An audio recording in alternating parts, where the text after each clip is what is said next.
and welcome to Ginny's Gin Livestream. I'm Ginny, and for those of you that don't know, I, along with my husband Rob and our two dearest friends, Amy and Jeff Close, we founded Ginny's Gin a few years ago, and off we go. Here we are, making gin, selling gin, and making gin cocktails.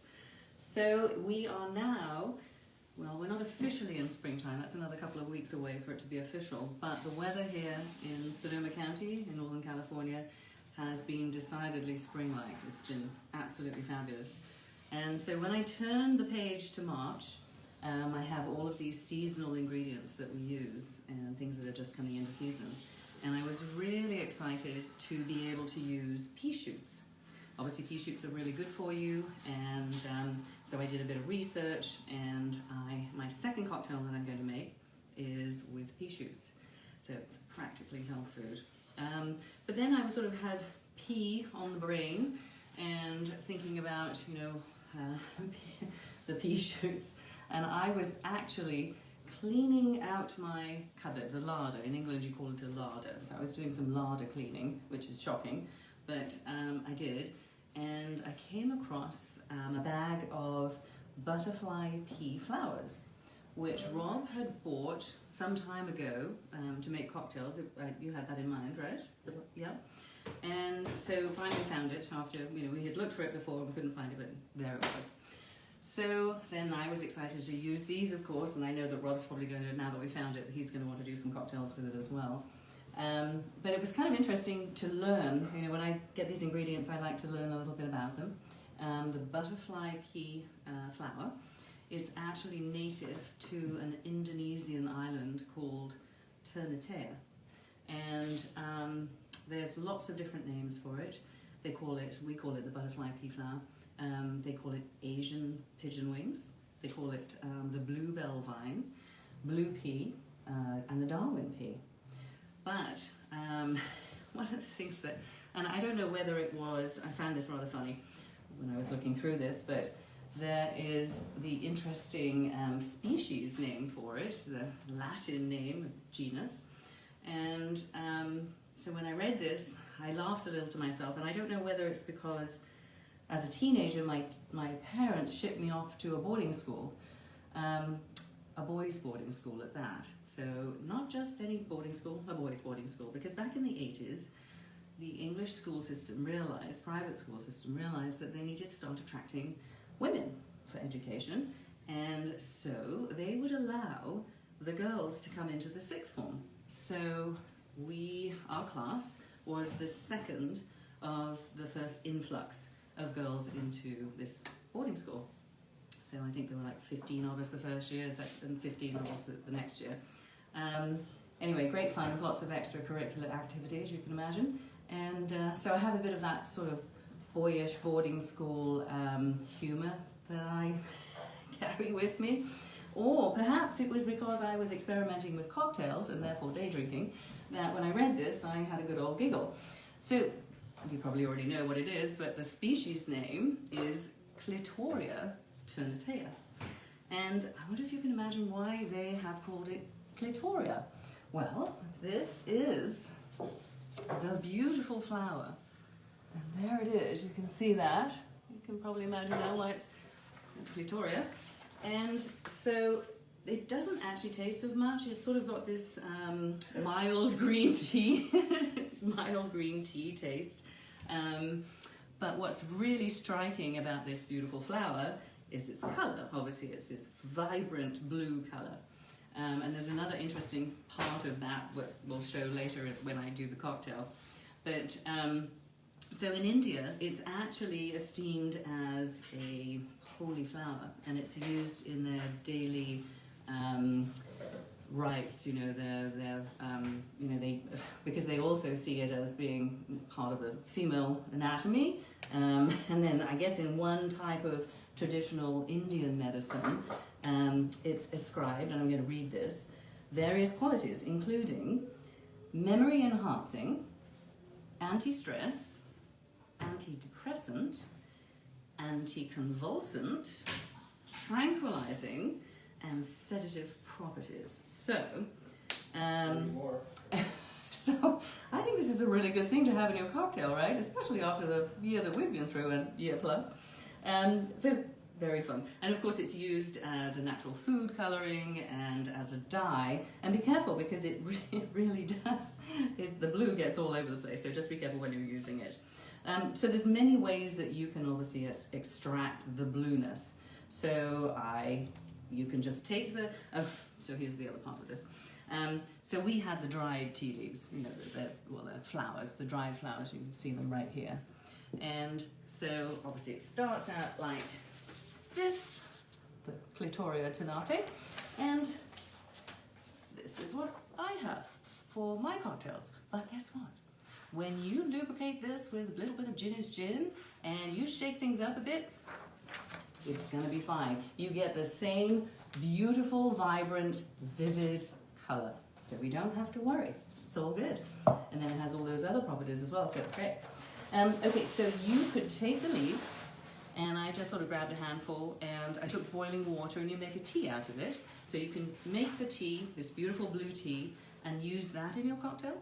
The other thing you can do is cool it down and then make ice cubes with it. So you can put the ice cubes in the cocktail as well. So that's kind of fun. The other thing you can do is just make a regular ice cube and then put the flower in the ice cube, and that looks really cute as well in your cocktail. So that's another thing you do. So what I chose to do, so the other thing, there's the tea, but you can also make a simple syrup with it as well. Look at that colour. I should probably have white behind it, but anyway, so this beautiful blue, you can add simple syrup to it, and then that can be a base for one of your cocktails as well.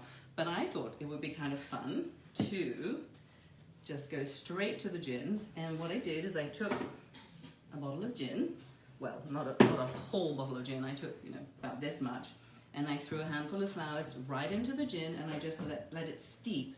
It steeped for a couple of days. You know, the longer it steeps, the more extraction of colour you're going to get. And as I mentioned before, there's not a lot of flavour to it, so it doesn't change the flavour profile. It's pretty neutral when you put it in the gin. So this is what I got with the flowers. Look at that inky blue purple colour, it's so great. So that is the, I'm going to call it the butterfly pea flower infusion of Ginny's gin. So we're going to use that for this. Super simple cocktail, but it's kind of fun when we do things to it. All right, so we're going to take 2 ounces of the infused Ginny's gin right here. And for a lot of you that know, you know, we have great shakers and everything, and Rob uses, you know, shakers that have come out of the freezer. But for regular purposes, if you don't have one, we just have a regular mason jar. Whatever you have at home is all good. So 2 ounces of Ginny's gin with the butterfly pea. There we go. Look at that colour. So great. Put that one back. All right. And then I'm going to do, let's see, how about, I've forgotten where oh, there it is. Okay, I'm going to do 1/2 ounce of elderflower liqueur. So whether that's Saint Germain, in this case we have a local one that's called Saint Elder. And my father used to have elderflowers in our garden at home when I was quite young, about 7 years old. And he would make elderflower wine from the elderflowers. I always remember that. Okay, so there's the elderflower. We're going to do 1/2 ounce of that. And then we can add a little bit of simple syrup as well. You don't necessarily have to because this is relatively sugary, but go ahead and just do like 1/4 ounce of the simple syrup. And these are guidelines. You can change depending on how sweet or how tart you want the cocktail. So what we're going to do is we're going to shake this up and pour it into an ice-filled glass, and then we're going to do something with it. Okay.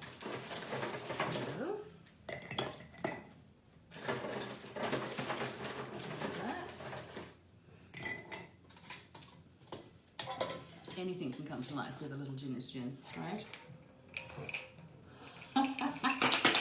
Conversation, friendships. Okay, nice and cold. And I'm going to put a couple of ice cubes in here. Oh, you know what? Why don't I go ahead and put a couple of the pretty ones as well? Let's do that. So, and this really, it's quite blue. So be careful with it. There we go. Wash my hands here. Okay. So let's pour that. We're going to strain it. Nice and cold now. Here. Great colours, huh?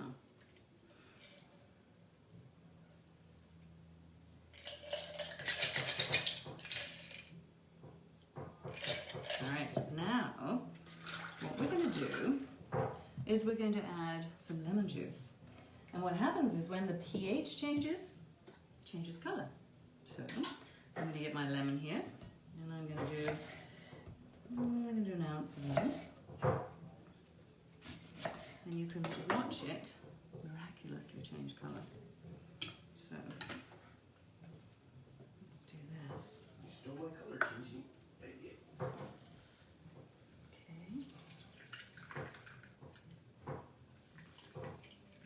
I'm going to do a little bit more. I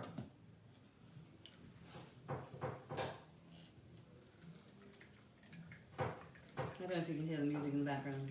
Max has a few friends over. They're just downstairs hanging out and just trying to be normal. Okay, so let's see what happens when we do this. We add the lemon juice, and it changes to more of a purpley, it goes from the blue to more of a purpley pink colour. There we go. It's kind of cool. And there goes the pink. Sweet, huh? And you know, if I had an actual flower, a fresh flower, I would use that. But I'm actually just going to put a little, let's do a little lemon twist here. There we go. So that is Ginny's Clitoria tea. There we go. There's that one. Okay, and now I have the pea shoot. So the pea shoot, as I say, very, very healthy. It's packed with all kinds of fun stuff, you know, which is good for you. And super green, and this is really easy to make as well. So all you do is you take a handful of pea shoots, and then I'm going to take several leaves of mint, because that's super nice and fresh. And then if you look in the flavor Bible, the flavor affinity with peas is mint. And if you grew up in England, as I did, you would always make your fresh peas with mint. You would put mint in the pot while they're cooking. And so I have that actually takes me right back to England when I think of peas and mint. So we're going to muddle this, and I think rather than just muddling it while it's dry, I'm going to add the gin to help extract the flavours. So I'm going to do 2 ounces of Ginny's gin, which is where we start every time. Pre-pandemic. Yep. It might be 3 ounces some days, depending on the day, obviously. Okay, so there's my 2 ounces, and now I'm going to give it a good muddle. If you don't have a muddler at home, just use a spoon, the back of a spoon, you'll figure it out. So give it a nice muddle. And basically what we're doing is we're extracting the wonderful flavours and all the goodness out of it, but we're also getting that super lovely green colour as well. So let's deal with that. And we're going to double strain this because obviously there's quite a bit of stuff going on there. It's all good stuff, but we don't want it all ending up in our cocktail. So there we go. I think that's enough. Have a look at the colour there. Yep. And yeah, I'm going to call this one Ginny's Spring in a Glass. It just really smacks of spring. Okay. I think we're going to be getting some rain fairly soon here, so that's good for the gardens, and we definitely need it too. So then I'm going to do an ounce of lemon. You do this one, a fresh one. These are pretty large lemons, so I'm actually using the orange squeezer as opposed to the lemon squeezer because they're pretty big. Alright, so there's that one. Okay, so ounce of lemon. And of course it's citrus season right now for us, and all the citrus is absolutely Fabulous. Abundant. There's my ounce. There you go. And pour that in. Ooh. And then I'm going to do half an ounce of vermouth. We have local producers, so I do like supporting local producers. But whatever vermouth you have in the fridge or at your local store, so half an ounce of that. There we go. Now, you know the pea shoots are actually fairly sweet. So you might not even need to have simple syrup. If you want to add a little simple syrup, you can. Half, quarter of an ounce. But if you find it to be too sweet, then just leave out the simple syrup, that's fine. Depending on how sweet the pea shoots are. Okay, there's that. And now we're going to add some ice. Shake it up. And pour it into a coupe. So, as I've mentioned many times, make sure that you put your stemware in the freezer beforehand so it's nice and cold and therefore your cocktail doesn't warm up too quickly. Just good practice. I think I have everything again, right? Okay. Here we are. Again, mason jar for me. Give it a good old shake so it's nice and cold and gets more of that flavour out.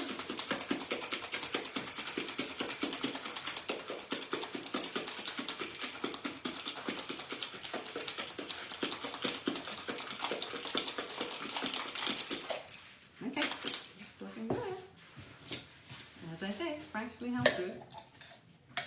Alright, so we're going to double strain this because we've got lots of bits going on now.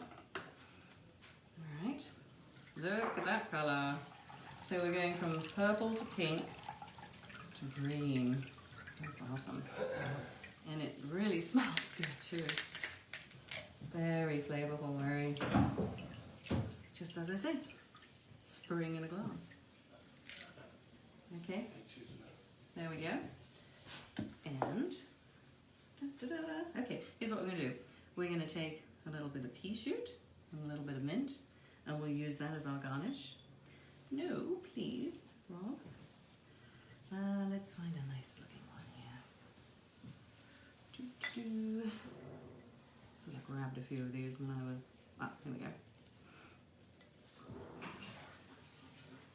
And that. Springtime. And then I'm going to clip it on there with one of these little clips, like so.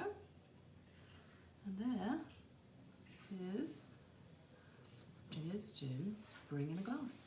Okay, and now it's Rob. He's waited very patiently while I do my silly stuff, and so now he's gonna. I think our time limit is 25 minutes, and nobody's still watching. All right, so here it comes. Cheers.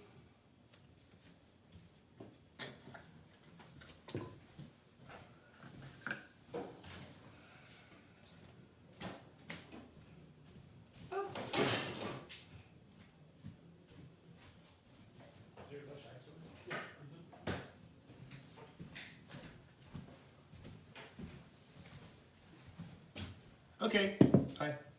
How about, we talk about Tom Collins a lot because it's such a great base for gin drinks and a lot of offshoots from that, but the classic Tom Collins has a slice of orange and lemon juice and gin and simple syrup and a little bit of club soda. And I forgot to carbonate my club soda because I was busy making dinner. Oh. But anyway, I really love my Tom Collins with just a little squeeze of the orange. And then a couple days ago, I saw someone that they basically, rather than putting a squeeze, they muddled a little bit in the bottom of the glass, and I tried it and I absolutely loved it. I'm just gonna do a little thin slice for garnish. Just use this for bubbles. Too thin. It's tiny, very lovely. So basically get a couple of ice cubes in there so that your garnish doesn't sink too much, and then one to hold it in place like that, and like that. And I've got my, I'm just grabbing my club soda.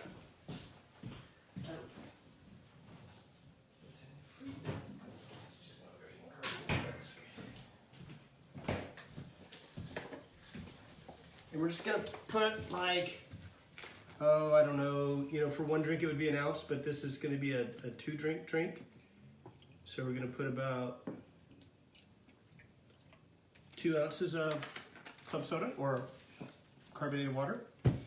And then we're going to put our gin, which in this case happens to be 4 ounces. So this is 2 drinks. 1.5. But we're gonna put them in the shaker. That's 3.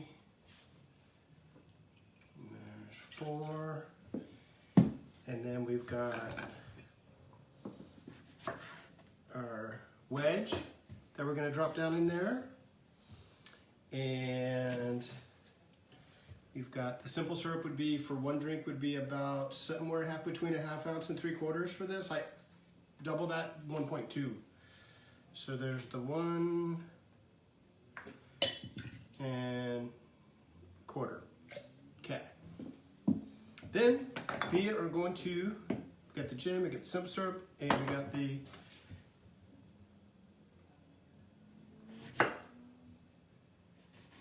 lemon juice, which is going to be 1 ounce per drink. So we need 2 ounces.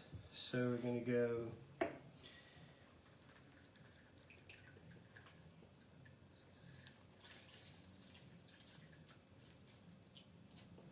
one. Come on, baby. And then here's the second ounce.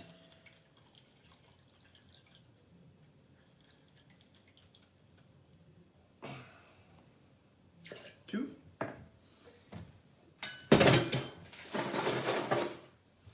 We're going to give it a little muddling to muddle some of the orange oil and the juice out of it. We're going to chuck a couple ice cubes in there. 1 big one, 2 small. And we're going to give it a little shake.